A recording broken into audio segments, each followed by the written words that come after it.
મને લાગતું હતું કે મારી પત્ની આ દુનિયાની સૌથી શ્રેષ્ઠ પત્ની છે, પરંતુ તેની હરકતો મને ક્યારેય સમજાતી નહોતી. મેં તેને સમજાવવાની ખૂબ કોશિશ કરી, પરંતુ તેમ છતાં તે મારી સમજની સાવ બહાર હતી. પછી મેં તેની વિરુદ્ધ એક પ્લાનિંગ કર્યું, જેથી હું તેનું સત્ય જાણી શકું.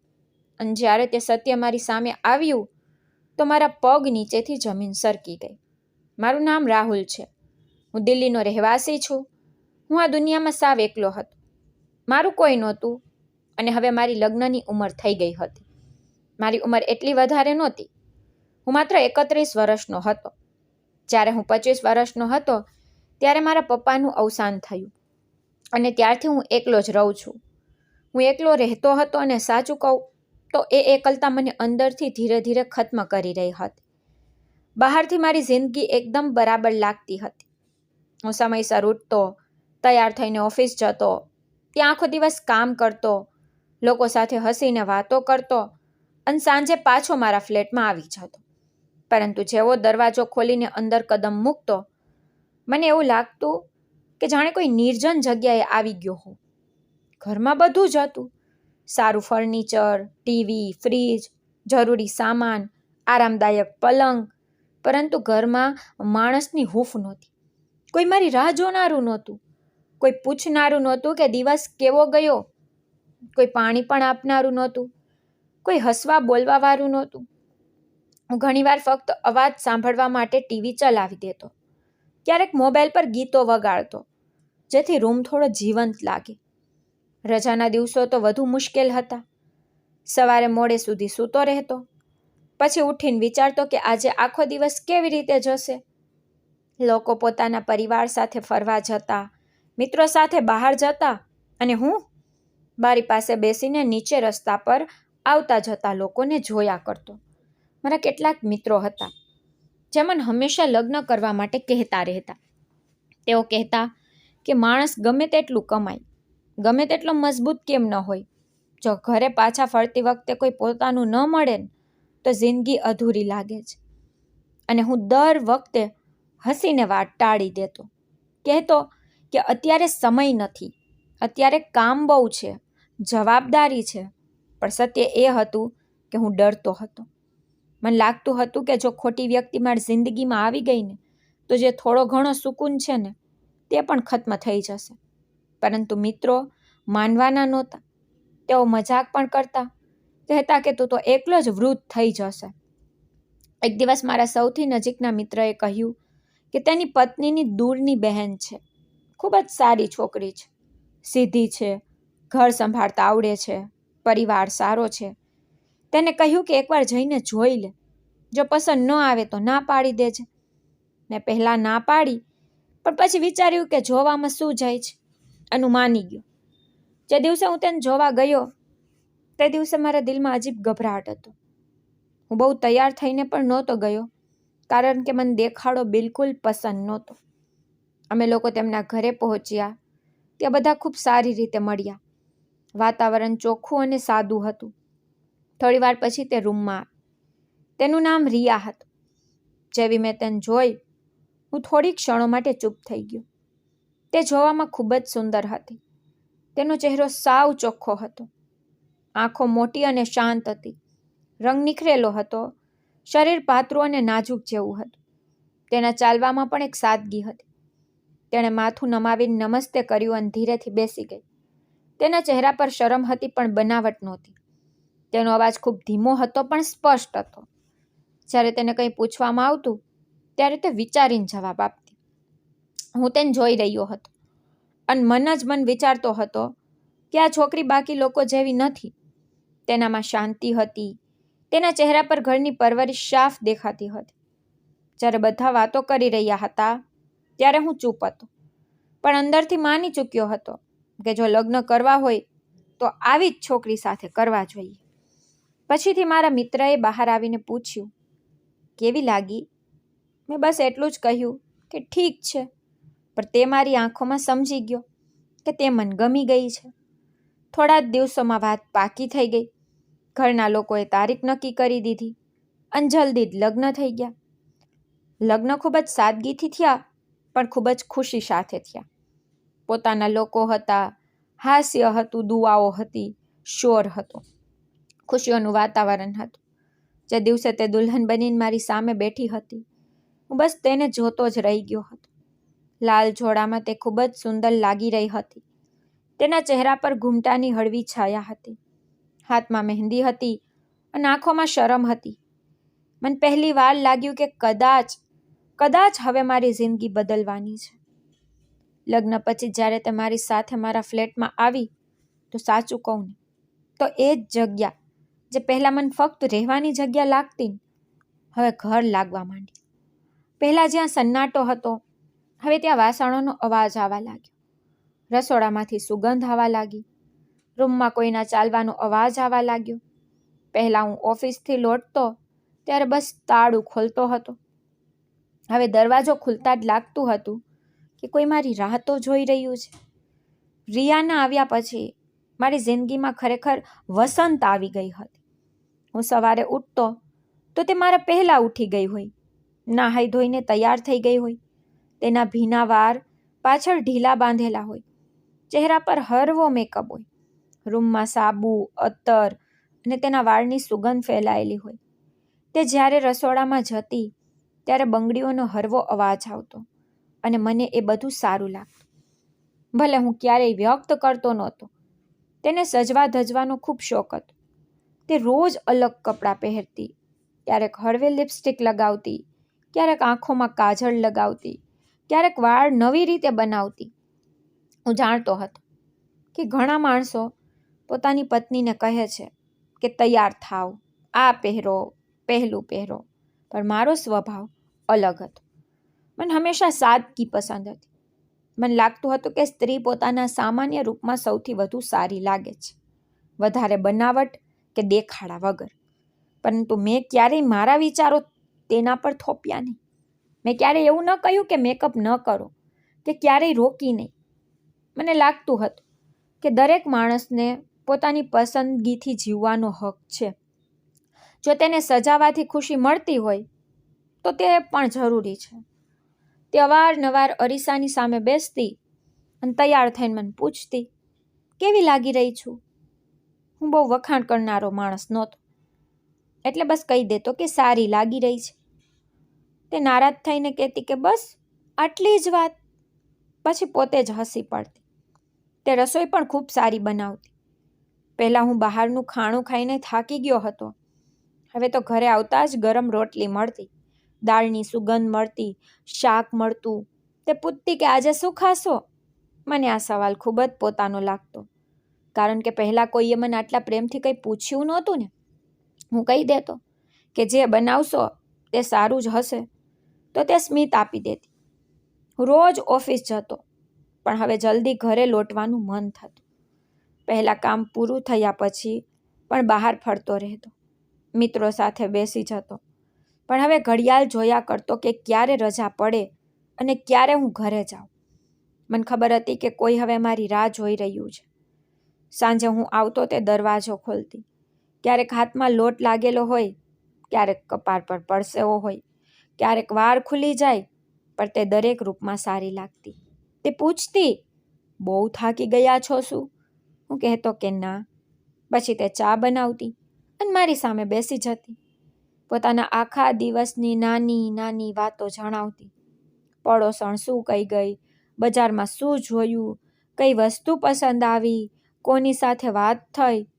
હું ચૂપચાપ સાંભળતો રહેતો અને મને ખૂબ સારું લાગતું કે કોઈ પોતાના દિવસની વાતો મારી સાથે વહેંચી રહ્યું છે.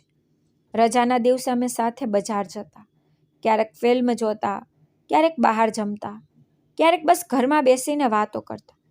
હું પહેલાં તો ચીડચીડો રહેતો, હવે હસવા લાગ્યો હતો. પહેલાં રજા બોર્ડ લાગતી, હવે તેની રાહ જોવાતી.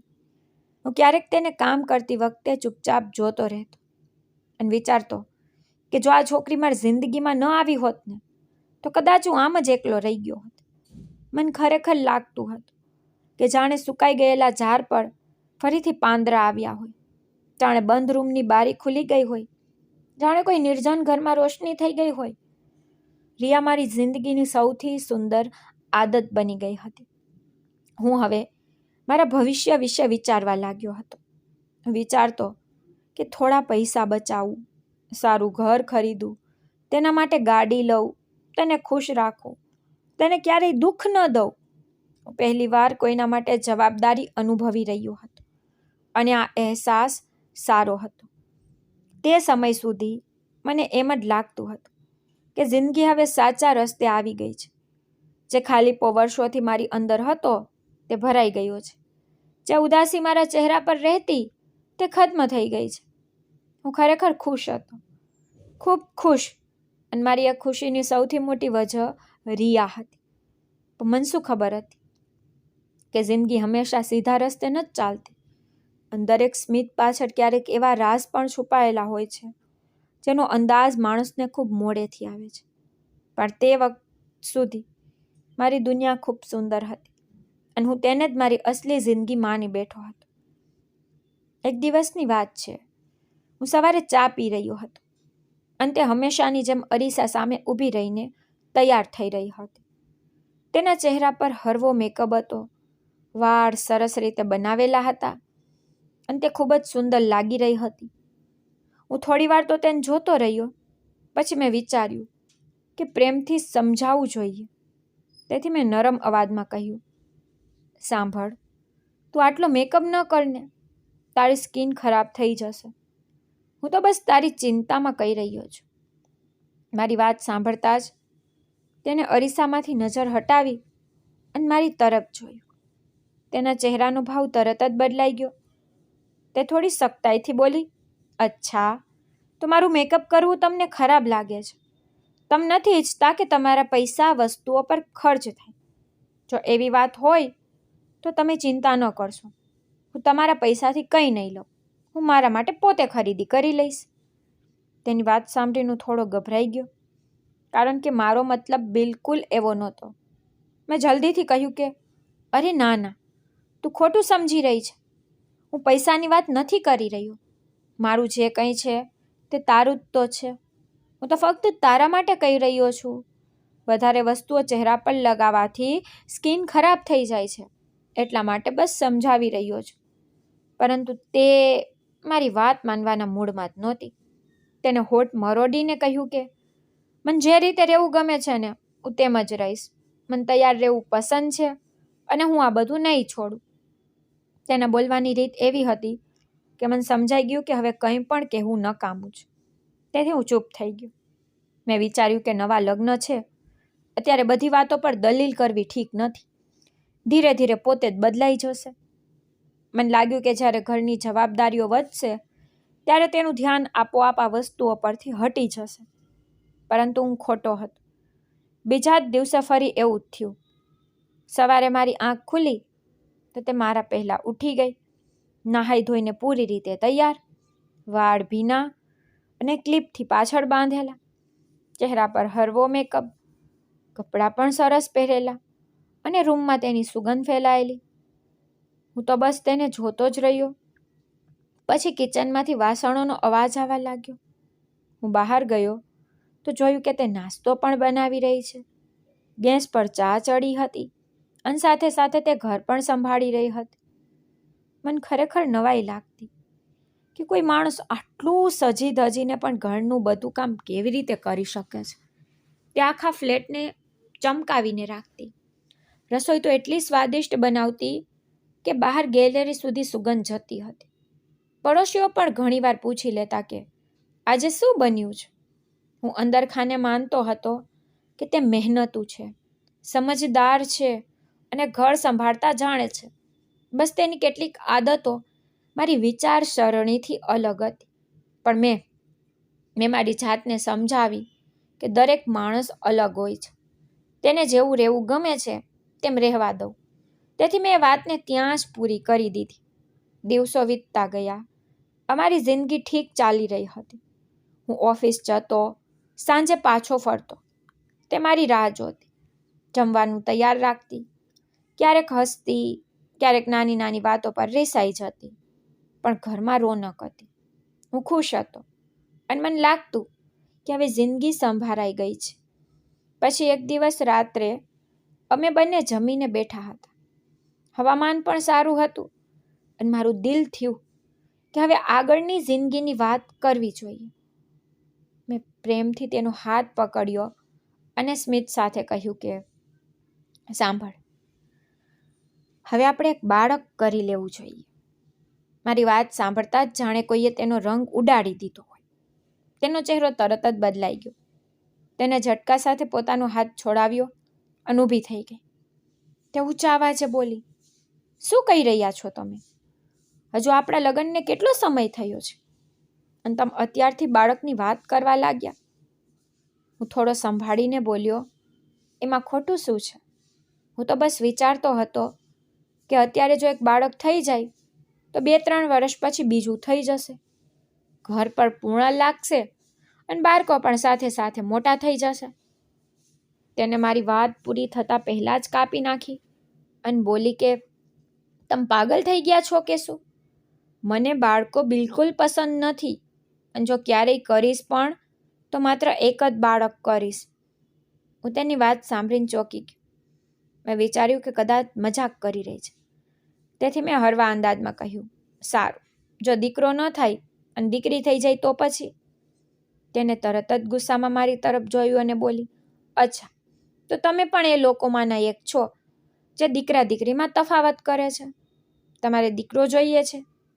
હું તેની વાત સાંભળીને પરેશાન થઈ ગયો, કારણ કે મારો મતલબ બિલકુલ એવો નહોતો. મેં જલ્દીથી કહ્યું, ના, તું મને ખોટું સમજી રહી છે.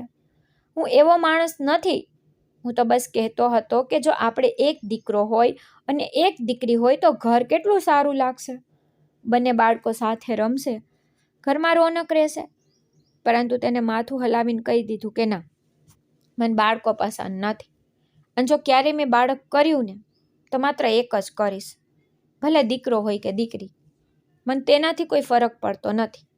પરંતુ અત્યારે તો હું આ વિશે વાત પણ કરવા માંગતી નથી.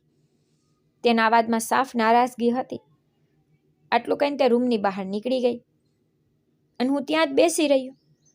મારા હાથની આંગળીઓ હજુ પણ એ જ રીતે જોડાયેલી હતી જે રીતે હું તેની સાથે પ્રેમથી વાત કરી રહ્યો હતો. રૂમમાં અચાનક સન્નાટો છવાઈ ગયો. હું સમજી શકતો નહોતો કે મેં એવું શું કહી દીધું જેનાથી તે આટલી નારાજ થઈ ગઈ. હું તો બસ મારા ઘર પરિવાર વિશે વિચારી રહ્યો હતો. મને બાળકો પ્રત્યે હંમેશા પ્રેમ રહ્યો હતો. હું ઈચ્છતો હતો કે ઘરમાં હાસ્ય હોય, શોર હોય, નાના નાના ડગલાનો અવાજ હોય, પણ તેના મનમાં કંઈક બીજું જ ચાલી રહ્યું હતું. હું મોડે સુધી ત્યાં બેસીને વિચારતો રહ્યો કે કદાચ તેની પોતાની કોઈ વિચારસરણી છે. કદાચ અત્યારે તે તૈયાર નથી. કદાચ તેને ડર લાગતો હોય. કદાચ તે પોતાની આઝાદી ગુમાવવા માંગતી ન હોય. હું મારી જાતને સમજાવવા લાગ્યો, પણ દિલની અંદર હળવી ઉદાસી ઉતરી આવી. તે રાત્રે તે મોડેથી રૂમમાં આવી અને કંઈ બોલ્યા વગર પોતાની તરફ સૂઈ ગઈ.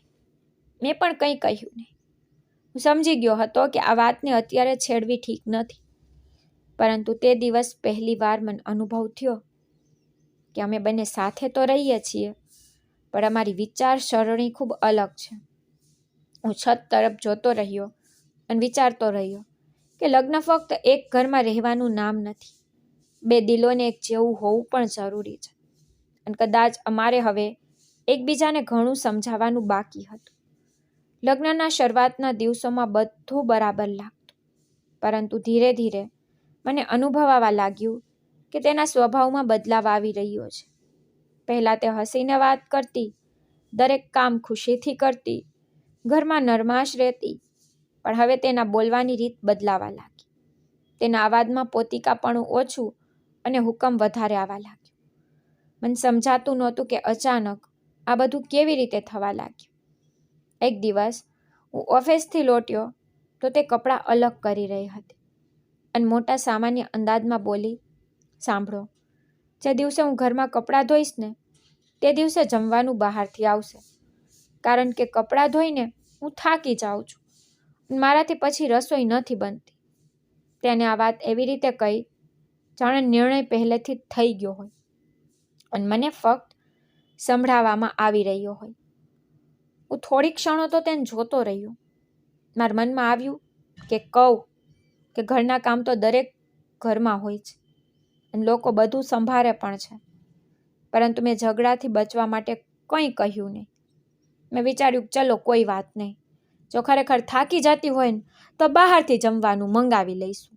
વાત અહીં પૂરી થઈ જવી જોઈતી હતી, પણ એવું થયું નહીં. થોડા દિવસ પછી ફરી તેને નવો નિયમ સંભળાવી દીધો. તે દિવસે તે ચા પીતી વખતે બોલી, મેં વિચાર્યું છે કે અઠવાડિયામાં એક દિવસ જમવાનું બહારથી આવશે. આપણે બે જ તો માણસો છીએ, આટલું શું રોજ રોજ બનાવવું? અને વળી મને બહારનું જમવાનું પણ પસંદ છે. તેના અવાજમાં પૂછવા જેવું કંઈ નહોતું, સીધો નિર્ણય હતો. હું ફરી ચૂપ બેસી રહ્યો. તેને મારી તરફ જોયું પણ નહીં, જાણે મારા અભિપ્રાયની કોઈ જરૂર જ નહોતી. મને અંદરથી અજીબ લાગ્યું, કારણ કે ઘર અમારા બંનેનું હતું, ખર્ચ અમારા બંનેની જિંદગીનો હિસ્સો હતો, પરંતુ નિર્ણયો ફક્ત તે કરી રહી હતી. હું તો પણ ચૂપ રહ્યો, કારણ કે હું ઘરમાં શાંતિ ઈચ્છતો હતો. ધીરે ધીરે મેં અનુભવ્યું કે તે દરેક વાત આ જ રીતે કહેવા લાગી હતી, જાણે આદેશ આપી રહી હોય, જાણે આ ઘરમાં તેની જ છેલ્લી વાત હોય અને મારે બસ માનવાનું છે. પછી થોડા દિવસો બાદ તેને એક બીજી વાત કહી, જેને મને ખરેખર વિચારવા પર મજબૂર કરી દીધું. તે બોલી, હવેથી જ્યારે મારું મન કરશે ને ત્યારે જ રસોઈ બનાવીશ, કારણ કે આપણે ઘરમાં માત્ર 2 લોકો છીએ અને 2 લોકો માટે રોજ રસોઈ બનાવી મને સમય બગાડવા જેવું લાગે છે. હું તેની વાત સાંભળીને અવાક રહી ગયો. મેં ધીરેથી કહ્યું, આ કેવી વાત છે? જમવાનું તો રોજની જરૂરિયાત છે. જો તારે ન બનાવવું હોય તો હું મદદ કરીશ અથવા કોઈ બીજો રસ્તો કાઢી લઈએ. પરંતુ તેને મારી વાત વચ્ચે જ કાપી નાખી અને બોલી, મારે દલીલ નથી કરવી, જે કહ્યું છે ને તે જ થશે. હું થોડી ક્ષણો ખામોશ રહ્યો. મને પહેલીવાર લાગ્યું કે વાત ફક્ત જમવાની નથી, વાત વિચારવાની છે. તેને ઘર ચલાવવું જવાબદારી નહીં, બોજ લાગવા માંડ્યો હતો અને મારી વાત સાંભળીને તેને જરૂરી નહોતી લાગતી. ઘરના ખર્ચાઓ પણ વધતા જઈ રહ્યા હતા. બહારનું ખાવાનું સસ્તું આવતું નહોતું, રોજ નવો સામાન આવતો, તેની પસંદગીની વસ્તુઓ આવતી, પરંતુ આ વાતોથી તેને કોઈ ફરક પડતો નહોતો. જો હું ક્યારેય ખર્ચ તરફ ઇશારો પણ કરતો તો તે તરત જ કહેતી કે તમે પૈસાનો હિસાબ ના આપ્યા કરો, મને તંગીમાં જીવવું પસંદ નથી. હું આ સાંભળીને ચૂપ થઈ જતો, કારણ કે હું કંજૂસ નહોતો, બસ સંભાળીને ચાલવા માંગતો હતો. પણ તેને દરેક સમજદારી રોકટોક લાગતી. પછી એક દિવસ તેને ઘરમાં એક બીજો નિયમ બનાવી દીધો. તે કિચનમાં ઊભી અને સખ્ત અવાજમાં બોલી. તેની વાત સાંભળીને હું મૂંઝાઈ ગયો. મેં પૂછ્યું, આરોનું પાણી એટલે શું કહેવા માંગે છે? તેણે ચિરાઈને કહ્યું, મતલબ જે હું કહી રહી છું એ જ સમજો, વધારે સવાલ ના કર્યા કરો. હું હેરાન રહી ગયો. ક્યારેક તે કોઈ વાત પર અડી જતી, ક્યારેક કોઈ વસ્તુ પર નવો નિયમ બનાવી દેતી, ક્યારેક કહેતી કે આ ના કરો, ક્યારેક કહેતી એમ ન થશે. તેનું વર્તન તો દિન પ્રતિદિન કઠોર થતું જતું હતું. પહેલાં જે છોકરી હસતી, હવે દરેક વાત પર તણાઈ જતી. પહેલાં જે પ્રેમથી સમજાવતી હતી, હવે આદેશ આપવા લાગી હતી. મેં ઘણીવાર પ્રેમથી સમજાવવાની કોશિશ કરી. હું કહેતો કે જો આપણે આરામથી વાત કરી શકીએ છીએ ને, જે યોગ્ય લાગે તે મળીને નક્કી કરી લઈએ, પણ તે મારી વાત સાંભળવા તૈયાર નહોતી. હું બોલવાનું શરૂ કરતો, તે મોઢું ફેરવી લેતી અથવા કહેતી, મને લેક્ચર ના આપો, હું જાણું છું કે મારે શું કરવાનું છે. તેની દરેક વાત પથ્થરની લકીર બનતી જતી હતી અને ઘરનું વાતાવરણ બદલાતું જતું હતું. હું ઓફિસથી પાછો આવતો તો સુકૂનની જગ્યાએ તણાવ અનુભવા લાગતો. દરવાજો ખોલતા જ મનમાં આવતું કે આજે ખબર નહીં કયો નવો નિયમ સાંભળવા મળશે. કોઈ વાત પર દલીલ થશે, કઈ વાત પર તે નારાજ થશે. હું મારા જ ઘરમાં સંભાળીને ચાલવા લાગ્યો હતો. બોલતા પહેલાં વિચારતો કે ક્યાંક તેને ખરાબ ના લાગી જાય. પૂછતા પહેલાં ડરતો કે ક્યાંક ઝઘડો ના શરૂ થઈ જાય. આ એ જ ઘર હતું જ્યાં ક્યારેક પાછા આવવાની ઉતાવળ રહેતી, હવે એ જ ઘર મને અજાણ્યું લાગવા માંડ્યું હતું. તે પોતાના મનનું ધાર્યું કરતી હતી. ક્યારેક કલાકો સુધી ફોન પર વળગેલી રહેતી, ક્યારેક કહ્યા વગર બહારથી જમવાનું મંગાવી લેતી, ક્યારેક ઘરનો સામાન બદલી નાખતી, ક્યારેક મારો રાખેલો સામાન આમ તેમ કરી દેતી. અને જો હું કંઈક કહી દેતો તો જવાબ મળતો, આ ઘર ફક્ત તમારું નથી, મારું પણ છે. વાત સાચી પણ હતી, પણ રીત ખોટી હતી. ઘર બરાબરેથી ચાલે છે, એકબીજાને મિટાવીને. હું ઈચ્છતો હતો કે તે પોતાની પસંદગીથી રહે, ખુશ રહે, પણ મારી પણ કોઈ જગ્યા હોય ને, મારી વાતની પણ કંઈ કિંમત હોય. પણ તેને જાણે મારી જરૂર ફક્ત ખર્ચ ઉઠાવવા સુધી જ હતી. મારો અભિપ્રાય તેની નજરમાં મહત્વ વગરનો બની ગયો. હું ધીરે ધીરે ચૂપ રહેવા લાગ્યો, કારણ કે દરેક વાતનો અંત ઝઘડામાં આવતો, પરંતુ અંદરથી હું તૂટવા લાગ્યો હતો. માણસ બહારનો થાક સહન કરી લે છે, પણ જ્યારે ઘરે આવીને પણ તેને પોતિકાપણું ના મળે તો તે ખાલીપો અનુભવવા લાગે. મારી સાથે પણ એવું જ થઈ રહ્યું હતું. હું તેની સામે બેઠો રહેતો, પણ અમારી વચ્ચે અંતર વધતું જતું. હું તેને જોતો અને વિચારતો કે આ જ એ છોકરી છે જેના આવવાથી આ ફ્લેટ ઘર લાગ્યો હતો, અને આજે એ જ ઘરમાં હું મારી જાતને મહેમાન કરતાં પણ ઓછો અનુભવી રહ્યો છું. મને સમજાતું નહોતું કે તેને શું થઈ ગયું, અથવા કદાચ હું જ તેને ક્યારેય સમજી ના શક્યો. ધીરે ધીરે સમય પસાર થતો જતો હતો અને અમારા લગ્નને 7-8 મહિના થઈ ગયા. ઉપરથી જોનારાઓને બધું બરાબર લાગતું. ઘર હતું, નોકરી, રોજબરોજની જિંદગી ચાલી રહી હતી. કોઈ મોટી લડાઈ પણ નહોતી, પણ અંદરથી ઘરમાં એક અજીબ મૌન વસી ગયું. પહેલાં જે વાતો થતી, હસી મજાક થતી, નાની નાની ખુશીઓ હતી, એ બધું જ જાણે ધીરે ધીરે ક્યાંક ખોવાઈ ગયું હતું. અમે એક જ ઘરમાં રહેતા, પણ દિલમાં અંતર આવવા લાગ્યું, અને આ અંતર હું રોજ અનુભવતો હતો. તે આખો સમય પોતાના મેકઅપમાં લાગેલી રહેતી, સવારે ઉઠતાની સાથે જ અરીસા સામે ઊભી રહી જતી, પછી ક્રીમ, પાવડર, બ્રશ, બોટલ, ડબ્બા બધું જ સામે ફેલાયેલું હોય.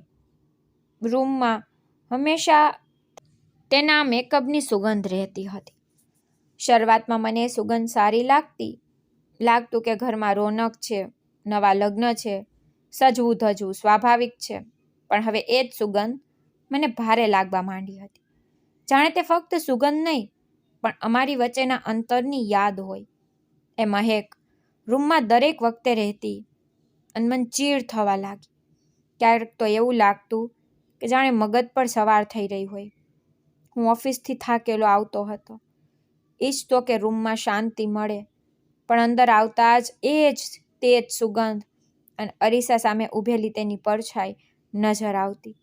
હું તેને જોતો અને વિચારતો કે શું આને પોતાના સિવાય બીજું કંઈ દેખાતું નથી? રાત્રે પણ મેકઅપ ઉતારીને સૂતી નહોતી. મને આ વાત સૌથી અજીબ લાગતી. સૂતા પહેલાં પણ ચહેરો ચમકતો રહેતો, હોઠ સજેલા, વાળ ઠીક કરેલા, અને સવારે જેવી આંખ ખુલે તે ફરી ઉઠીને એ જ બધું શરૂ કરી દેતી હતી. મને ઘણીવાર એવું લાગતું હતું કે જાણે મેં તેનો અસલી ચહેરો ક્યારેય જોયો જ નથી. હું તેનો ચહેરો જોવા માંગતો હતો, વિના રંગરૂપના, વિના સજાવટના, જેવો તે ખરેખર છે. પણ મને હંમેશા ફક્ત એક સજેલો ચહેરો જ દેખાતો.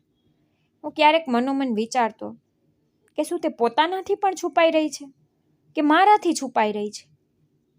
રૂમમાં બારી હતી, જેનાથી સવારની હવા આવતી, તડકો આવતો, બહારનું આકાશ દેખાતું. મને ખુલ્લો રૂમ પસંદ હતો. હું ઘણીવાર બારી ખોલી દેતો જેથી તાજી હવા આવે. રૂમ હરવો લાગ્યો, પણ જેવું તે જોતી તરત જઈને બંધ કરી દેતી અને કહેતી કે બહારની ગંદકી અંદર આવશે. મેં હમણાં જ સફાઈ કરી છે, ધૂળ ભરાઈ જશે, પછી મારે ફરીથી કામ કરવું પડશે. હું કંઈ કહેતો નહોતો, પણ મને તેની વાતો કરતાં તેની રીત વધારે ખરાબ લાગતી. જાણે દરેક વસ્તુ તેની જ મરજીથી થશે. જો હું ફરી ક્યારેક થોડી વાર પછી બારી ખોલતો તો તે ફરી ઉઠીને બંધ કરી દેતી. જાણે અમારી વચ્ચે હવે નાની નાની વસ્તુઓ પર પણ ખેંચાતાણ ચાલી રહી હોય. મને આ બધું બહુ અજીબ લાગવા માંડ્યું. એક રૂમમાં 2 લોકો રહેતા, પણ એકને હવા જોતી, બીજાને બંધ રૂમ, એકને સાદગી જોઈતી હતી, બીજાને સજાવટ, એકને પોતિકાપણું જોઈતું હતું અને બીજાને બસ પોતાની આદતો. હું ઘણીવાર વિચારતો કે તેને પ્રેમથી કહું કે જો આટલો મેકઅપ ના કર્યા કર. આપણે બંને પતિ પત્ની છીએ. આપણે એકબીજાની સામે બનવા સજવાની જરૂર નથી. તું જેવી છે ને તેવી જ સારી લાગે છે. મને સાદગી પસંદ છે. તારો સીધો સાદો ચહેરો મને વધારે ગમશે. પણ જ્યારે પણ હું વાત શરૂ કરતો ને તે તરત જ ટાળી દેતી. ક્યારેક કહેતી તમે મને કંટ્રોલ ના કરો. ક્યારેક કહેતી મારા જેવું રહેવું છે, હું તેમ જ રહીશ. ક્યારેક હસીને વાત બદલી દેતી. પણ મારી વાત ક્યારેય ખરેખર સાંભળતી નહોતી. હું ઈચ્છતો હતો કે તે સમજે છે કે હું તેને રોકવા નથી માંગતો. હું બસ તેની નજીક આવવા માંગુ છું. તેનું અસલી રૂપ જોવા માંગુ છું. એ ચહેરો જે ફક્ત દુનિયા માટે નહીં, મારા માટે હોય. પણ તે કદાચ મારી વાતને ફક્ત રોકટોક સમજતી. આખો દિવસ તે ક્યારેક કપડાં પસંદ કરતી, ક્યારેક નવો સામાન જોતી, ક્યારેક અરીસા સામે બેસી રહેતી, ક્યારેક મેકઅપના વિડીયો જોતી, ક્યારેક કંઈક નવું લગાડતી રહેતી. અને હું એક બાજુ બેસીને તેને જોતો રહેતો. મને સમજાતું નહોતું કે તે આટલી સુંદર હોવા છતાં પોતાની જાતને આટલી બદલવાની જરૂર કેમ અનુભવે છે. હું ઘણીવાર વિચારતો કે કદાચ તેને પોતાના પર ભરોસો નથી, અથવા કદાચ આ જ તેનો શોખ છે. પણ જ્યારે કોઈ શોખ માણસને પોતાના સૌથી નજીકના વ્યક્તિથી દૂર કરી દે તો પછી તે શોખ નહીં, દિવાલ બની જાય છે. રાત્રે અમે એક જ પલંગ પર સૂતા હતા, પણ વચ્ચે મૌન રહેતું. હું પણખું ફરીને તેને જોતો તો તે ફોન પર વ્યસ્ત હોય અથવા ક્રીમ લગાડતી હોય. હું કંઈક કહેવા માંગતો પણ પછી ચૂપ રહી જતો, કારણ કે મને ખબર હતી કે વાત થશે તો કાં તો ટળી જશે અથવા ઝઘડામાં બદલાઈ જશે. ધીરે ધીરે મેં પણ બોલવાનું ઓછું કરી દીધું. માણસ દર વખતે સમજવાની કોશિશ કરે અને દરેક વખતે અનસુનું થઈ જાય તો એક સમય પછી તે પણ ચૂપ થઈ જાય છે. હું પણ એવો થઈ ગયો હતો. હું ઓફિસે રહેતો તો કામમાં મન લગાવી લેતો, પણ ઘરે પાછા ફરતી વખતે મન ભારે થવા લાગતું. પહેલાં આ જ ઘરે આવવાની ઉતાવળ રહેતી હતી, હવે ડગલા ધીમા થઈ જતા, કારણ કે ખબર હતી કે અંદર જઈને ફરી એ જ મૌન મળશે, એ જ સુગંધ મળશે, એ જ હરીસો મળશે અને એ જ અંતર મળશે. મને ક્યારેક લાગતું કે કદાચ ભૂલ મારી જ છે. કદાચ હું જ જૂની વિચારધારાનો છું. કદાચ મારે તેને તેની રીતે જીવવા દેવી જોઈએ. પણ પછી દિલ કહેતું કે વાત મેકઅપની નથી, વાત સંબંધની જ. જો માણસ પોતાના સાથીની એક નાની લાગણી પણ ના સમજે તો પછી સંબંધ કેવી રીતે ચાલશે? હું તેને સાદગીમાં જોવા માંગતો, કારણ કે મને તેનાથી પ્રેમ હતો. તેના ચહેરાથી નહીં, ફક્ત તેના સજવા ધજવાથી નહીં. હું તેને તેમ જોવા માંગતો હતો જેવી તે ખરેખર છે. પણ કદાચ તે પોતે પણ હવે તેમ રહેવાનું ભૂલી ચૂકી હતી. સમય પસાર થઈ રહ્યો હતો, લગ્ન આગળ વધી રહ્યા હતા, પણ અમારી વચ્ચેની નિકટતા ત્યાંની ત્યાં જ અટકેલી હતી. અને હું દરરોજ એ અનુભવતો હતો કે અમે સાથે રહીને પણ સાથે નથી. અમારા લગ્નને પણ પૂરો 1 વર્ષ થઈ ચૂક્યો હતો અને આજે અમારી પહેલી વર્ષગાંઠ હતી. સવારથી જ મારા મનમાં એક અલગ જ ખુશી હતી. ભલે છેલ્લા કેટલાક મહિનાઓમાં અમારી વચ્ચે અંતર આવી ગયું હતું, નાની નાની વાતો પર મન દુઃખ પણ થવા લાગ્યું, પણ છતાં હું ઈચ્છતો કે આજનો દિવસ સારો જાય. હું વિચારતો કે કદાચ આ દિવસ અમારા સંબંધમાં ફરીથી મીઠાશ લઈ આવે. કદાચ અમે બંને ફરીથી તેમ હસીએ જેમ લગ્નની શરૂઆતમાં હસતા હતા. એટલે જ મેં તેના માટે એક નાની સરપ્રાઈઝ પાર્ટી રાખી. મેં ઓફિસમાંથી રજા લીધી, ઘર સજાવ્યું, રૂમમાં હળવી લાઇટો લગાડી, ફૂલો મંગાવ્યા, કેક લીધી અને તેની પસંદગીનું જમવાનું પણ ઓર્ડર કર્યું. હું ઈચ્છતો હતો કે જ્યારે તે આ બધું જુએ ને તો ખુશ થઈ જાય અને મારા મનની વાત સમજે. સાંજે જ્યારે તે રૂમની બહાર આવી અને તેને સજાવટ જોઈ તો ખરેખર તેના ચહેરા પર પહેલીવાર એવી ચમક આવી જે હું ઘણા દિવસોથી જોવા માંગતો હતો. તે ખુશ થઈને આમ તેમ જોવા લાગી, ક્યારેક લાઇટો જોતી, ક્યારેક ફૂલોને સ્પર્શતી, ક્યારેક કેક જોઈને સ્મિત કરતી. પછી મારી તરફ ફરી અને બોલી, તમે આ બધું મારા માટે કર્યું છે? મેં હસીને કહ્યું, હા, બીજું કોના માટે કરું? તે સમયે તે ખરેખર ખૂબ ખુશ હતી. તેને પહેલી વાર કોઈ દલીલ વગર, કોઈ મેણા માર્યા વગર મને ગળે લગાડ્યું. તો મને લાગ્યું કે મારી બધી મહેનત સફળ થઈ ગઈ. આમ બંને સાથે બેસીને કેક કાપી, ફોટા પાડ્યા, જમ્યા અને થોડી વાર સુધી બધું બરાબર ચાલ્યું. હું અંદરથી શાંતિ અનુભવી રહ્યો હતો. કદાચ હવે તો બધું પહેલાં જેવું થઈ શકે છે. પરંતુ ખુશીની પળો વધારે સમય ના ટકી. બધું શાંત થયા પછી તે મારી પાસે આવી અને એકદમ સીધી રીતે બોલી કે મારે સોનાનો સેટ જોઈએ છે. હું થોડી ક્ષણો તેને જોતો રહી ગયો. મને લાગ્યું કદાચ મજાક કરી રહી છે, પણ તેનો ચહેરો ગંભીર હતો. તેને ફરી કહ્યું, પહેલી એનિવર્સરી છે, મારે સારો ગોલ્ડ સેટ જોઈએ છે. મેં મનમાં હિસાબ લગાવ્યો. મારો પગાર બહુ મોટો નહોતો. ખર્ચાઓ પહેલાંથી જ વધેલા હતા. પણ પછી મેં મારી જાતને સમજાવ્યું કે હું મારા માટે પણ કમાઉં છું અને તેના માટે પણ કમાઉં છું. જો તેની આ ઈચ્છા છે તો પૂરી કરવી જોઈએ. મેં હસીને કહ્યું કે ઠીક છે, આપણે કાલે જ જ્વેલરીની દુકાને જઈશું અને તારા માટે સારો સોનાનો સેટ લાવીશું. મારી વાત સાંભળતા જ તે બહુ ખુશ થઈ ગઈ. જાણે તે બસ આ જ જવાબની રાહ જોતી હતી. આખી રાત તે નવા કપડાની વાતો કરતી રહી. કયો સેટ લેશે, કેવી ડિઝાઇન હશે, અને હું તેને જોતો રહ્યો. વિચાર્યું, ચાલો, જો આનાથી તે ખુશ છે ને તો ઠીક છે. બીજા દિવસે તે સવારથી જ તૈયાર થવા લાગી. ખૂબ જલ્દી ઉઠી ગઈ, નાહાઈ, સારા કપડાં પહેર્યા, મેકઅપ કર્યો, વાળ બનાવ્યા અને વારંવાર અરીસામાં પોતાની જાતને જોતી રહી. પછી બોલી, આપણે ચાંદની ચોક જઈએ છીએ. ત્યાં બહુ સારી સારી જ્વેલરીની દુકાન છે અને પાછા વળતા કંઈક ખાઈ પી પણ લઈશું. મેં તેની વાત માની લીધી અને અમે બંને નીકળી પડ્યા. રસ્તામાં તે બહુ ખુશ હતી. ક્યારેક મોબાઈલ જોતી, ક્યારેક દુકાનોની વાતો કરતી. હું તેને ખુશ જોઈને શાંત હતો. ચાંદની ચોક પહોંચીને અમે એક મોટી જ્વેલરી શોપમાં ગયા. દુકાન બહુ ચમકદાર હતી. ચારે તરફ રોશની હતી. કાઉન્ટરમાં સોનાના સેટ સજાવેલા હતા. ઘણી છોકરીઓ ત્યાં કામ કરી રહી હતી. ગ્રાહકો પણ ઘણા હતા. રિયા એક કાઉન્ટર પર બેસીને સેટ જોવા લાગી. તે એક પછી એક ડિઝાઇન કઢાવતી, ક્યારેક પહેરીને જોતી, ક્યારેક અરીસામ જોતી. હું પાસે ઊભો તેને જોતો હતો. ત્યારે જ અચાનક તેનો ચહેરો બદલાઈ ગયો. મેં જોયું, સામે બીજી તરફ એક છોકરી ઊભી હતી. જેવી રિયાની નજર તેના પર પડી, તે એકદમ થંભી ગઈ અને સામેવાળી છોકરી પર તેને જોતા જ સખ્ત થઈ ગઈ. બંને થોડી ક્ષણો એકબીજાને જોતી રહી. પછી લગભગ એક સાથે ઝડપથી ચાલી અને શોરૂમના એક ખૂણામાં જઈને ઊભી રહી ગઈ. સામેવાળી છોકરીએ બહુ ગુસ્સામાં કંઈક કહ્યું. રિયા પણ જવાબ આપવા લાગી. બંનેના ચહેરા જોઈને સાફ લાગતું હતું કે તેઓ એકબીજાને સારી રીતે જાણે છે.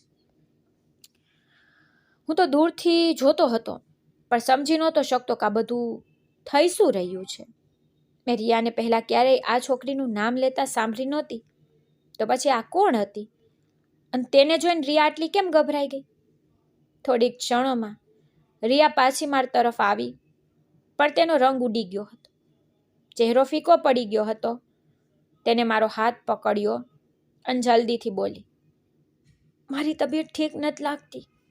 મને ચક્કર આવે છે. આપણે ઘરે જઈએ છીએ. સેટ ફરી ક્યારેક લઈ લેશું. મેં હેરાનીથી કહ્યું, અરે, હમણાં તો આવ્યા છીએ. હું કંઈક એડવાન્સ આપી દઉં છું અથવા બુક તો કરી દઈએ છીએ, પછી જઈશું. પણ તેને લગભગ ગભરાઈને કહ્યું કે નહીં, અત્યારે નહીં. મારે અત્યારે જ ઘરે જવું છે. તેનો અવાજ ધ્રુજી રહ્યો હતો. મેં પહેલી વાર તેને આટલી પરેશાન જોઈ. હું તરત જ તેને લઈને બહાર આવ્યો. રસ્તામાં તે ચૂપ હતી. ગાડીમાં બેસી રહી. તેનો હાથ ઠંડો હતો. હું પૂછતો, શું થયું? કોણ હતી એ છોકરી? પણ તેને કોઈ જવાબ આપ્યો નહીં. ઘરે પહોંચતા પહોંચતા તેની હાલત વધુ ખરાબ થવા લાગી. તેને માથું પકડી લીધું. પછી અચાનક તેની આંખો બંધ થઈ ગઈ અને તે બેહોશ થઈને પડી ગઈ. હું ગભરાઈ ગયો. મેં તરત જ ડૉક્ટરને બોલાવ્યા. ડૉક્ટર આવ્યા, તેમણે તેનું ચેકઅપ કર્યું, નાળ જોઈ દવા આપી, પછી બોલ્યા તેમણે બહુ વધારે ટેન્શન લીધું છે, આ અચાનક ડરી ગયા છે, ગભરાટને કારણે બેહોશ થઈ ગયા છે, ચિંતા જેવી વાત નથી, થોડી વારમાં હોશ આવી જશે. હું ડૉક્ટરની વાત સાંભળીને ચૂપ થઈ ગયો. ટેન્શન કઈ વાતનું? મેં મનોમન વિચાર્યું. તે પોતે તો બધાને ટેન્શન આપે છે, તો આજે વળી એવી કઈ વાત થઈ ગઈ કે જેને આને હલાવી દીધી? ડૉક્ટર તો દવા લખીને ચાલ્યા ગયા અને રૂમમાં તેની પાસે બેસી ગયો. તે પલંગ પર પડી હતી, ચહેરો ફીકો હતો, મેકઅપની નીચે પર તેની નબળાઈ સાફ દેખાઈ રહી હતી. પહેલી વાર મને લાગ્યું કે તે બહારથી જેટલી મજબૂત દેખાય છે અંદરથી તેટલી નથી. હું તેના ચહેરાને જોતો રહ્યો અને મારા મનમાં એક જ સવાલ ઘૂમી રહ્યો હતો કે તે છોકરી કોણ હતી અને તેને જોઈને રિયા આટલી કેમ તૂટી ગઈ? રૂમમાં શાંતિ હતી અને મારા અંદર શંકાની પહેલી રેખા પેદા થઈ ચૂકી હતી. તે મારી સામે બેહોશ પડી હતી અને હું તેની તરફ જોઈ રહ્યો હતો, પરંતુ મારી આંખો ફક્ત તેને નહોતી જોઈ રહી. મારું મગજ બહુ દૂર સુધી દોડી રહ્યું હતું. મારા મનમાં વારંવાર એ જ સવાલો ઘૂમી રહ્યા હતા કે આખરે તે છોકરી કોણ હતી જેને જોઈને રિયા આ રીતે ગભરાઈ ગઈ હતી, અને તે છોકરી પણ રિયાને જોઈને આવી રીતે કેમ ચોંકી ગઈ, જાણે તેને કોઈ રહસ્ય જોઈ લીધું હોય. મને સમજાતું નહોતું કે આખરે એવું શું છે જે મારાથી છુપાવવામાં આવ્યું છે. શું આ બંને પહેલાથી એકબીજાને જાણે છે? જો જાણે છે તો પછી મારાથી કેમ છુપાવવામાં આવ્યું? અને જો કોઈ જૂની વાત છે તો તેટલી મોટી શું છે કે રિયાનો રંગ ઉડી ગયો અને તે બેહોશ થઈ ગઈ? હું વારંવાર એ જ ક્ષણને યાદ કરી રહ્યો હતો જ્યારે દુકાનમાં બંનેની નજર મળી હતી. બંનેના ચહેરા પર અજીબ ડર હતો, જાણે કોઈ સત્ય અચાનક સામે આવી ગયું હોય. હું એકવાર ફરી રિયાની તરફ જોવા લાગ્યો. તે પલંગ પર ચૂપચાપ પડી હતી. તેનો ચહેરો ફીકો હતો, શ્વાસ ચાલતા હતા પણ હોશ નહોતો. રૂમમાં અજીબ સન્નાટો ફેલાયેલો હતો. હું થોડી વાર સુધી ત્યાં જ બેસી રહ્યો. પછી અચાનક મારા મનમાં આવ્યું કે જો હું એ દુકાન પર જઈને એ છોકરીને એકવાર ફરીથી જોઈ લઉં, તેની સાથે વાત કરી લઉં, તો કદાચ મારા દિલની શંકા દૂર થઈ જાય. કદાચ તે મને બધું સાચું કહી દે. કદાચ રિયા વિશે કોઈ એવી વાત ખબર પડી જાય જે મારે જાણવી જોઈતી હતી. હું તરત મારી જગ્યાએથી ઉઠ્યો અને જલ્દીથી બહાર નીકળી ગયો. મારું મન બેચેન હતું. ડગલા પોતાની મેળે ઝડપથી ચાલી રહ્યા હતા. હું સમય બગાડ્યા વગર સીધો એ જ્વેલરી શોપ તરફ ગયો. રસ્તામાં મારા મગજમાં સવાલો જ સવાલો હતા. વિચારતો હતો કે જો રિયા હોશમાં આવી ગઈ તો શું કહીશ? જો તેને ખબર પડી કે હું પાછો દુકાને ગયો હતો તો તે શું વિચારશે? પરંતુ તે વખતે મારા માટે સૌથી જરૂરી સત્ય જાણવાનું હતું. હું દુકાને પહોંચ્યો તો ત્યાંનો નજારો બદલાઈ ચૂક્યો હતો. સાંજ ઢળી ચૂકી હતી. દુકાનો બંધ થવાની તૈયારીમાં હતી. છોકરીઓ જતી રહી હતી. માલિક શટર પાડવાની તૈયારી કરી રહ્યો હતો. હું જલ્દીથી તેની પાસે ગયો અને પૂછ્યું, ભાઈ સાહેબ, અહીં કેટલી છોકરીઓ કામ કરે છે? તેને મારી તરફ જોયું અને બોલ્યો, સાહેબ, અહીં 3 છોકરીઓ છે અને 3 અત્યારે જતી રહી છે. મેં હેરાનીથી પૂછ્યું, 3? તેને કહ્યું કે જી હા. પછી મેં કહ્યું, તેમાંથી તે કોણ હતી જે થોડી વાર પહેલાં મારી પત્ની સાથે વાત કરી રહી હતી? માલિકે કપાળમાં કરટલી પાડતા કહ્યું, સમજ્યો નહીં, તમે કોની વાત કરી રહ્યા છો? મેં તેને સમજાવવાની કોશિશ કરી કે એક છોકરી હતી જેને મારી પત્ની સાઈડમાં લઈ જઈને વાત કરતી હતી. પછી બંને એકબીજાને જોયા અને મારી પત્નીની તબિયત બગડી ગઈ. તેને કહ્યું, સાહેબ, અહીં તો ઘણી છોકરીઓ કામ કરે છે. હું કેવી રીતે ઓળખું? હું તે સમયે બીજું કંઈ સમજી શક્યો નહીં. મેં કહ્યું, ઠીક છે, હું કાલે ફરી આવીશ. મારી પત્નીને કદાચ એ જ સેટ પસંદ આવ્યો હતો. હું એ જ બાબતે વાત કરવા આવીશ. તેને માથું હલાવી દીધું અને દુકાન બંધ કરવા લાગ્યો. હું ભારે હૈયે પાછો આવ્યો. મને કોઈ જવાબ તો મળ્યો નહોતો. ઉલટાનું સવાલો વધી ગયા. રસ્તામાં હું આ જ વિચારતો રહ્યો કે જો એ છોકરી એટલી મહત્વની નહોતી તો રિયા તેને જોઈને કેમ કાપી ગઈ? અને જો એ છોકરી ખરેખર કોઈ જૂની ઓળખીતી હતી તો તેને છુપાવ્યું કેમ? ઘરે પહોંચીને સીધો રૂમમાં ગયો. રિયા હજુ પણ એવી જ પડી હતી. તેની હાલત જોઈને મને થોડી ચિંતા થઈ. મને લાગ્યું કે કદાચ ગભરામણને કારણે તાવ પણ ચડી ગયો હોય. હું તેના ચહેરા પર ઠંડા પાણીના પોતા મૂકી દઉં, કદાચ આરામ મળે. હું ફ્રીજમાંથી ઠંડુ પાણી લઈ આવ્યો, એક વાટકો લીધો, કપડું લીધું અને તેની પાસે આવીને બેસી ગયો. રૂમમાં શાંતિ હતી. બસ ઘડિયાળનો ટીક ટીક અવાજ સંભળાતો હતો. ધીમે ધીમે કપડું પાણીમાં પલાળીને તેના કપાળ પર મૂકવા લાગી. તેનો ચહેરો હંમેશની જેમ સજેલો હતો. મેકઅપ એવો જ હતો જેવો સવારે હતો. હું તેને જોતો રહ્યો અને વિચારતો રહ્યો કે આ સ્ત્રી આખરે છે કોણ? હું જેમ જેમ પોતા મૂકતો ગયો તેમ તેમ તેનો મેકઅપ હળવો થવા લાગ્યો. પહેલા કપાળનું પડ ધોવાઈ ગયું, પછી ગાલની ચમક ઉતરવા લાગી. મેં ધ્યાન તો ન આપ્યું. હું બસ તેનો ચહેરો સાફ કરતો ગયો. થોડી વારમાં મને લાગ્યું કે રંગ બદલાઈ રહ્યું છે. મેં ફરી કપડું ફેરવ્યું તો પાવડર ઉતરવા લાગ્યો. હોઠની ડાલી ધોવાઈ ગઈ, ગાલની ચમક ગાયબ થઈ ગઈ. હું રોકાઈ ગયો અને ધ્યાનથી જોવા લાગ્યો.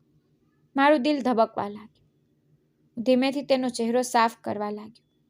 હવે જે ચહેરો સામે આવી રહ્યો હતો તે મારા માટે બિલકુલ નવો હતો. તેની સાથે ડરામણો પણ. તેનો પૂરો મેકઅપ ઉતરી ચૂક્યો હતો અને પહેલી વાર તેનો અસલી ચહેરો મારી સામે હતો. હું જાણે પથ્થર જેવો થઈ ગયો. તેના ચહેરા પર હળવી કરચલીઓ હતી. આંખો પાસે ઝીણી રેખાઓ સ્પષ્ટ દેખાતી હતી. ત્વચા એવી જવાન નહોતી જેવી હું રોજ જોતો. ચહેરો થાકેલો અને ઉંમરલાયક લાગતો હતો. તે કોઈ 25-26 વર્ષની નાજુક છોકરી નહોતી લાગતી, પણ મારા કરતાં ઘણી મોટી ઉંમરની સ્ત્રી લાગતી હતી. મારા હાથ કાપી ગયા. પાછળ હટી ગયો.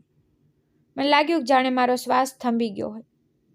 છેલ્લા 1 વર્ષમાં તેને ક્યારેય મેકઅપ વગર જોઈ નહોતી.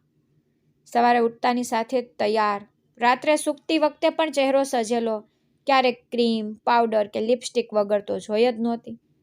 હું હંમેશા વિચારતો હતો કે તેને સજવું ગમે છે, પણ હવે સમજાયું કે તે માત્ર શોખ નહોતો, કંઈક છુપાવવાની કોશિશ હતી. હું તેને તાકી રહ્યો. મારું માથું ભમવા લાગ્યું. શું હું આટલા દિવસથી છેતરાઈ રહ્યો હતો? શું તેની ઉંમર તે નહોતી જે તેને બતાવી હતી? શું તેનું નામ પણ સાચું છે? શું પેલી દુકાનવાળી છોકરી તેને ઓળખતી હતી અને આ જ રહસ્ય હતું? મારું દિલ તૂટી ગયું. એવું લાગ્યું મને ગુસ્સો પણ આવ્યો, દુઃખ પણ થયું અને પોતાની જાત પર શરમ પણ આવી કે હું કેવી રીતે આટલું મોટું સત્ય સમજી ન શક્યો. હું ખુરશી પર બેસી ગયો અને બંને હાથમાં માથું પકડી લીધું. રૂમમાં એ જ સુગંધ ફેલાયેલી હતી જે મને પહેલાં ગમતી હતી, પણ હવે મને ગૂંગળામણ આપી રહી હતી. હું વારંવાર તેને જોતો અને વિશ્વાસ ન કરી શકતો. એ સ્ત્રી જેની સાથે મેં લગ્ન કર્યા, જેની સાથે હું 1 વર્ષથી રહી રહ્યો હતો, શું હું તેને જાણતો પણ હતો કે માત્ર તેના ચહેરા પર ચડેલા પળોને જાણતો હતો? એટલામાં તેને હળવી હલચલ કરી. તેના હોઠ હલ્યા. તેને પડખું ફેરવવાની કોશિશ કરી. હું ચોંકીને ઊભો થઈ ગયો. તે ધીમે ધીમે હોશમાં આવવા લાગી. તેની પાપણો કાપી અને ધીમેથી અડધી ખુલી. તેને મને જોયો. પછી તેની નજર પોતાના ચહેરા પર પડી અને અચાનક તેના ચહેરા પર ડર ઉતરી આવ્યો. તેને તરત જ હાથ ચહેરા પર લઈ જવો ચાહ્યો, પણ મોડું થઈ ગયું હતું. બધું જોઈ ચૂક્યો હતો. તેની આંખોમાં એવો ડર હતો કે જાણે કોઈ કેદી રંગે હાથો પકડાયો હોય. હું કંઈ બોલી શકતો નહોતો. તે પણ ચૂપ હતી. રૂમમાં માત્ર અમારા શ્વાસોનો અવાજ હતો. મારા મનમાં તોફાન હતું અને તેના ચહેરા પર છુપાયેલું રહસ્ય હવે મારી સામે ખુલી ચૂક્યું હતું. મને માત્ર એક જ વાત સમજાતી નહોતી કે હવે હું તેને શું પૂછું અને ક્યાંથી શરૂ કરું, કારણ કે હવે શંકા બચી નહોતી. હવે તો સચ્ચાઈ સામે હતી અને તે સચ્ચાઈ મારા આખા લગ્ન જીવનને હચમચાવી દેનારી હતી. હું આખી રાત પલંગ પર બેસીને આ બધું વિચારતો રહ્યો. મારી આંખો ખુલ્લી હતી, પણ મગજમાં ક્યાંક બીજે જ દોડી રહ્યું હતું.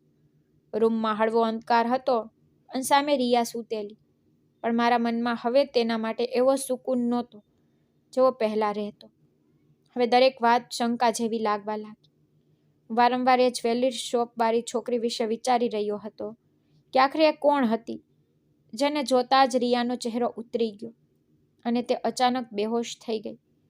હું જેટલું વિચારતો એટલો જ ગૂંચવાતો જતો હતો. મને લાગતું હતું કે જાણે મારા લગ્ન જીવન પાછળ કોઈ એવું રહસ્ય છુપાયેલું છે જે મારાથી જાણી જોઈને છુપાવવામાં આવ્યું છે. હું ક્યારેક રિયાને જોતો, ક્યારેક છતને જોતો અને પછી પોતાના જ સવાલોમાં ખોવાઈ જતો. ક્યારે આંખ લાગી ગઈ મને ખબર જ ન પડી. સવારે જ્યારે મારી આંખ ખુલી ત્યારે સૂર્યપ્રકાશ પડદાની તિરાડમાંથી અંદર આવી રહ્યો હતો.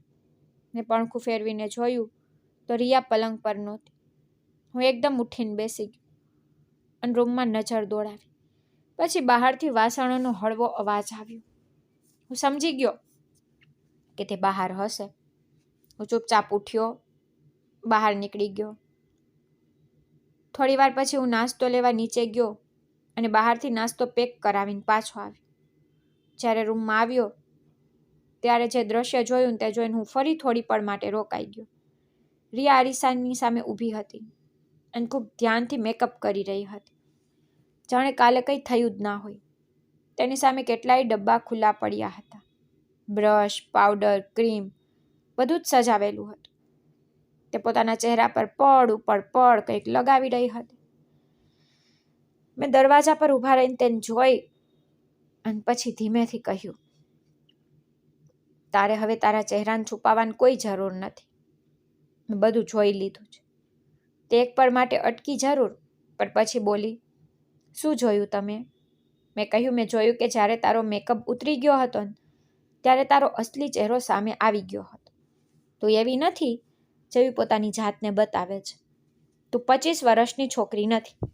તું મારાથી જૂઠું બોલી રહી છે. તે મારી તરફ જોયા વગર જ બોલી, ના, એવું કંઈ નથી. બસ મારી સ્કિન થોડી ખરાબ છે ને એટલે મેકઅપ કરવો પડે છે. મેં કહ્યું, જો સ્કિન ખરાબ છે તો આટલો બધો મેકઅપ કેમ કરે છે? સાચું કે તારી ઉંમર શું છે અને તું મારાથી શું છુપાવી રહી છે? તે છતાં પણ શાંત રહીને બોલી, મારી ઉંમર એ જ છે જે તમને કહેવામાં આવી હતી અને મેં તમારાથી કંઈ પણ છુપાવ્યું નથી. આટલું કહીને તે ફરી પોતાના ચહેરા પર બ્રશ ફેરવવા લાગી. જાણે મારા સવાલોની કોઈ કિંમત જ ન હોય. મને તેના આ વલણ પર ગુસ્સો પણ આવ્યો અને દુઃખ પણ થયું. મેં ફરી પૂછ્યું, કાલે જ્વેલરી શોપમાં જે છોકરીને જોઈને તું ગભરાઈ ગઈ હતી તે કોણ હતી? શું તું તેને ઓળખે છે? આ વખતે તેને પલટીને મારી તરફ જોયું અને બોલી, ના, હું તેને નથી ઓળખતી. બસ મારી તબિયત ખરાબ થઈ ગઈ હતી. હું થોડી થાકી ગઈ હતી એટલે ચક્કર આવી ગયા. મેં તેની આંખોમાં જોયું પણ ત્યાં મને સચ્ચાઈ તો ન દેખાઈ, માત્ર બચવાની કોશિશ દેખાઈ. થોડી વાર તેને જોતો રહ્યો પછી કંઈ પણ બોલ્યા વગર બહાર આવી ગયો. મેં પોતાને કામમાં પોરવીની કોશિશ કરી. અખબાર ખોલ્યું, મોબાઈલ જોયો, કેટલીક ફાઇલો ઉઠાવી, પણ મગજ વારંવાર એ જ વાત પર પાછું આવતું હતું.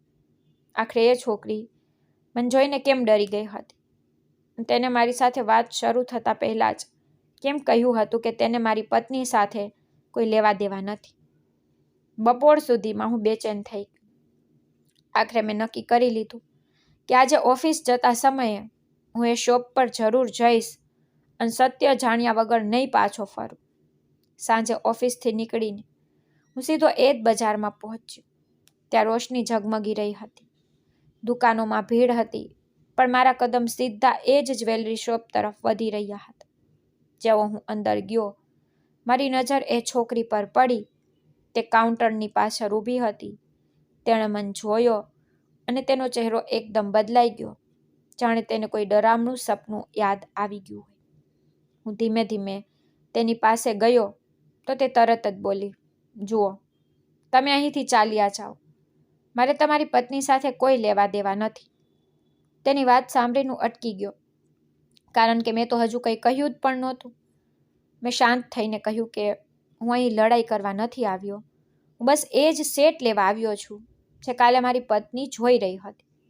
પણ પહેલાં તું એ કે તું મને જોતા ડરી કેમ ગઈ અને મારી પત્નીનું નામ સાંભળતા જ આવું કેમ કરી રહી છે?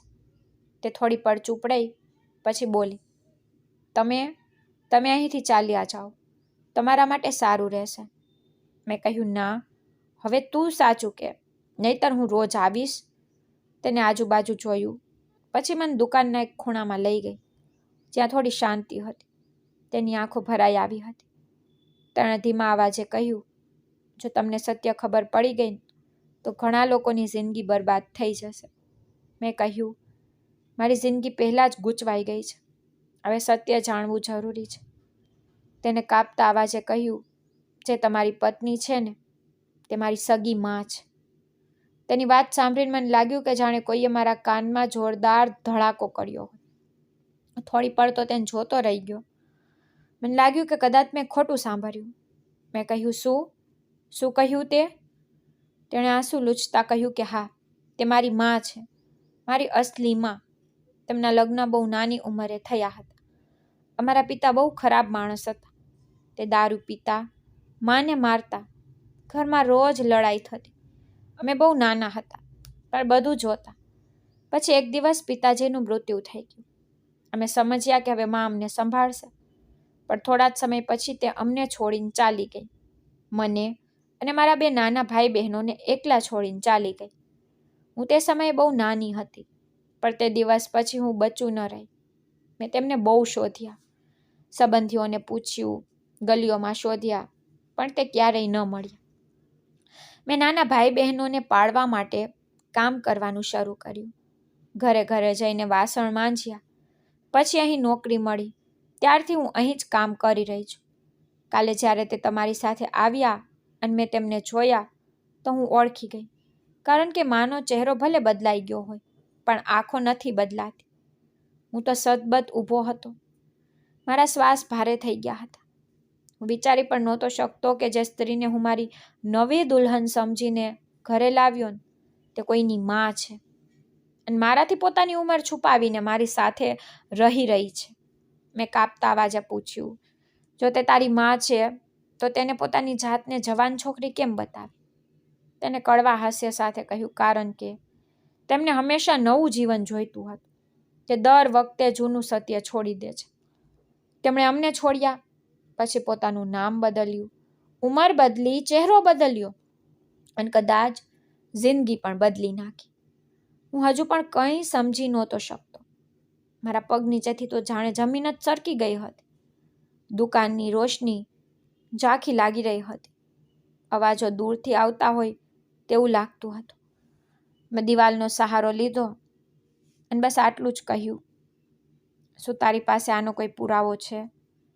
તેને પોતાની બેગમાંથી એક જૂનો ફોટો કાઢ્યો. તેમાં એ જ ચહેરો હતો, બસ મેકઅપ વગર અને ઉંમરના નિશાન સાથે, અને તેની સાથે 3 નાના બાળકો ઊભા હતા. મારી આંગળીઓ કાંપવા લાગી. હવે મને સમજાઈ ગયું કે કાલે તેને જોઈને રિયા કેમ ગભરાઈ ગઈ હતી.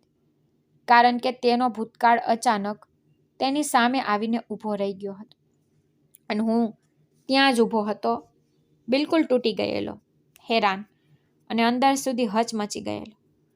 મને એવું લાગતું કે જાણે મારા પગ નીચેથી તો જમીન જ સરકી ગઈ હોય. થોડી પળ ત્યાં જ ઊભો રહ્યો. પછી મેં ધીમેથી મારો ફોન કાઢ્યો અને તે છોકરી તરફ લંબાવ્યો. મેં તેને કહ્યું કે જો તે આજે જે સત્ય જણાવ્યું છે તેના માટે હિંમત જોઈએ. તે બહુ મોટો બોજ એકલા ઉપાડ્યો છે. જો ક્યારેય પણ તને કે તારા ભાઈ બહેનને કોઈ વસ્તુની જરૂર પડે, ભલે પૈસાની હોય, ભણવાની હોય, ઈલાજની હોય કે કોઈ સહારાની હોય, તો વિચાર્યા વગર મને કોલ કરજે. આ મારો નંબર છે. તેને કાપતા હાથે મારો નંબર સેવ કર્યો. તેની આંખોમાં હેરાની પણ હતી અને થાક પણ. મેં ફરીને તેને પૂછ્યું, તારું નામ શું છે? તેને ધીમેથી કહ્યું કે મારું નામ અંજલિ છે. મેં તેને ધ્યાનથી જોઈ. તે ઉંમરમાં હજુ બહુ નાની હતી, પણ ચહેરા પર જવાબદારીઓની રેખાઓ સ્પષ્ટ દેખાતી હતી. એવું લાગતું હતું કે જાણે તેને પોતાની ઉંમર કરતાં ઘણી ગણી વધારે જિંદગી જોઈ લીધી હોય. મને તેના પર બહુ દયા આવી અને માન પણ થયું કે કારણ કે આટલી નાની ઉંમરમાં તે પોતાના ભાઈ બહેનો માટે કામ કરી રહી હતી અને બધું સહન કરી રહી હતી. હું ત્યાંથી બીજું કંઈ બોલ્યા વગર નીકળી ગયો. રસ્તામાં મારા મગજમાં બસ એક જ વાત ઘૂમતી હતી, કે કોઈ માં પોતાના બાળકોને છોડીને કેવી રીતે જઈ શકે છે. ઘરે પહોંચતા જ મેં દરવાજો ખોલ્યો. રિયા અંદર બેઠી હતી, હંમેશની જેમ સજાવેલી, પણ આજે તેના ચહેરાનો મેકઅપ પણ મને ઢોંગ લાગી રહ્યો હતો. મેં તેની સામે બેસવા કહ્યું. તે મારો અવાજ સાંભળીને થોડી ગભરાઈ ગઈ. હું તેની સામે ખુરશી પર બેસી ગયો અને થોડી વાર સુધી તેને જોતો રહ્યો. પછી મેં શાંત પણ ભારે અવાજે કહ્યું, આજે હું એ જ્વેલરી શોપ પર ગયો હતો અને ત્યાં મારી મુલાકાત અંજલિ સાથે છે.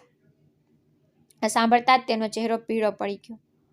હું સમજી ગયો કે સત્ય તેની અંદર પહેલાથી જ કાપી રહ્યું છે. મેં કહ્યું કે હવે જૂઠું બોલવાની કોશિશ ન કરતી. મને બધી ખબર પડી ગઈ છે. તે છોકરી તારી દીકરી છે અને તારા 2 નાના બાળકો પણ છે, જેમને તું વર્ષો પહેલા છોડીને ચાલી ગઈ હતી. રિયા રડવા લાગી અને બોલી, સાંભળો મારી વાત. મજબૂર હતી.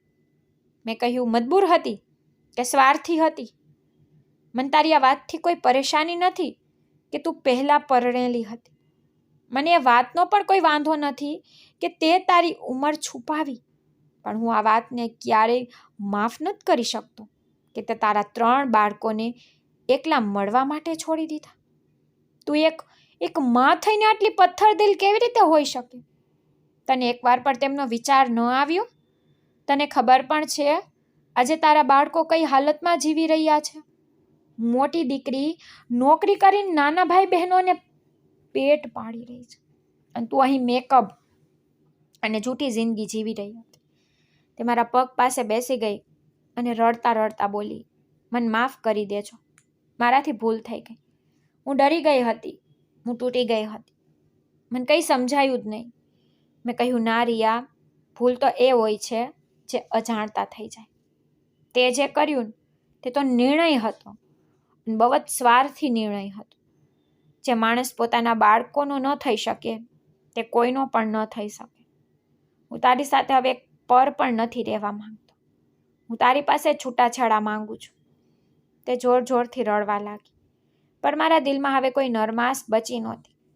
મેં ત્યાં જ મારા વકીલને ફોન કર્યો અને કહ્યું, તરત ઘરે આવો, જરૂરી કામ છે.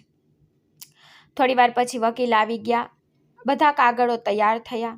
મેં કોઈ પણ ખચકાટ વગર સહી કરી દીધી. રિયા કાપી રહી હતી, પણ આખરે તેને પણ સહી કરવી પડી. હું ઈચ્છતો તો તેને સમય આપી શકતો હતો, પણ મારા અંદર તેના માટે હવે કંઈ બચ્યું નહોતું. કાગળો પૂરા થયા પછી મેં તેનો સામાન પેક કરાવ્યો અને સાફ કહી દીધું કે હવે આ ઘરથી ચાલી જા. તેને જતી વખતે એકવાર મારી તરફ જોયું. કદાચ આશા હતી કે હું રોકી લઈશ, પણ હું ચૂપચાપ ઊભો રહ્યો. તે ચાલી ગઈ અને દરવાજો બંધ થઈ ગયો. ઘરમાં સન્નાટો ફરી ફેલાઈ ગયો. હું ફરીથી એકલો થઈ ગયો, પણ આ વખતે એકલતા પહેલાં જેવી નહોતી. આ વખતે મારી અંદર તૂટવાનો અહેસાસ પણ હતો અને ગુસ્સો પણ. કેટલાય દિવસો સુધી તો હું બરાબર ઊંઘી પણ ન શક્યો. વારંવાર પેલા બાળકોના ચહેરા યાદ આવતા રહ્યા, ખાસ કરીને અંજલિનો ચહેરો, જેને કોઈ ફરિયાદ વગર બધું સહન કરી લીધું. આખરે મેં નક્કી કર્યું કે જે કંઈ થઈ ગયું તો તેને બદલી નથી શકાતું, પણ આગળ તો કંઈક સારું કરી શકાય છે. હું ફરી અંજલિને મળ્યો. મેં તેની સાથે લાંબી વાત કરી. તેના નાના ભાઈ બહેનોને પણ મળ્યો. બંને બાળકો બહુ માસૂમ હતા, ડરેલા હતા, પણ સમજદાર પણ હતા. મેં કેટલાક લોકો સાથે વાત કરી અને તેમને એક સારા આશ્રમમાં શિફ્ટ કરાવી દીધા, જ્યાં ભણવાનું, રહેવાનું, જમવાનું બધું જ વ્યવસ્થા હતી. બંને નાના બાળકો ત્યાં જ રહેવા લાગ્યા અને સ્કૂલે જવા લાગ્યા. અનલીએ કહ્યું કે તે કામ ચાલુ રાખશે, કારણ કે તેને પોતે પોતાના પગ પર ઊભા થવું છે. મેં તેની નોકરી ન છોડાવી, પણ તેના રહેવાની વ્યવસ્થા પણ ત્યાં જ કરાવી દીધી, જેથી તેને સુરક્ષિત જગ્યા મળે. મેં જેટલું કરી શકતો હતો એટલું કર્યું. ફી ભરાવી, કપડાં અપાવ્યા, પુસ્તકો અપાવ્યા અને સમય પર જઈને તેમને મળતો રહ્યો. જ્યારે પણ હું ત્યાં જતો, બંને નાના બાળકો દોડીને મારી પાસે આવતા અને અનલી સ્મિત સાથે પાણી આપતી. ત્યારે મને લાગે છે કે કદાચ જિંદગી પૂરી રીતે ખરાબ નથી હોતી, કંઈક સારું પણ બચી રહે છે. ક્યારેક વિચારું છું કે કોઈ માણસ આટલો સ્વાર્થી કેવી રીતે હોઈ શકે કે તેને પોતાના બાળકો સુધીનો પણ ખ્યાલ ન આવે. પછી સમજાય છે કે દુનિયામાં કેટલાક લોકો માત્ર પોતાની જાતને પ્રેમ કરે છે, તેમને સંબંધોથી મતલબ નથી હોતો. પણ કેટલાક એવા લોકો પણ હોય છે જે લોહીનો સંબંધ ન હોવા છતાં સાથ નિભાવી જાય છે. હું એક અકસ્માતને ભૂલવા માંગતો હતો, પણ તે મારી જિંદગીનો પાર્ટ બની ચૂક્યો હતો. હવે હું પહેલાં કરતાં વધારે સમજદાર થઈ ગયો હતો. હું આજે પણ એ બાળકો પાસે જાઉં છું, તેમને મળું છું, તેમના ભણતર વિશે પૂછું છું, તેમની સાથે બેસીને જમું છું, અને જ્યારે તેમને હસતા જોઉં છું ત્યારે દિલને સુકૂન મળે છે. મારી પોતાની જિંદગી હવે શાંત છે. હું કામ કરું છું, ઘરે આવું છું અને ચેનથી જીવું છું. દર્દે મને બદલ્યો જરૂર છે, પણ તોડ્યો નથી. હવે હું ખુશ છું, અને સૌથી મોટી વાત, હવે હું જૂઠાણથી દૂર છું. મિત્રો, આશા રાખું છું કે તમને મારી વાર્તા પસંદ આવી હશે. વાર્તા પસંદ આવી હોય તો વિડીયોને લાઈક કરો, ચેનલ પર નવા હો તો ચેનલને સબસ્ક્રાઈબ કરો, અને હા, નોટિફિકેશન બેલને જરૂર દબાવો, જેથી આગલી અપડેટ સૌથી પહેલાં તમને મળે. ધન્યવાદ.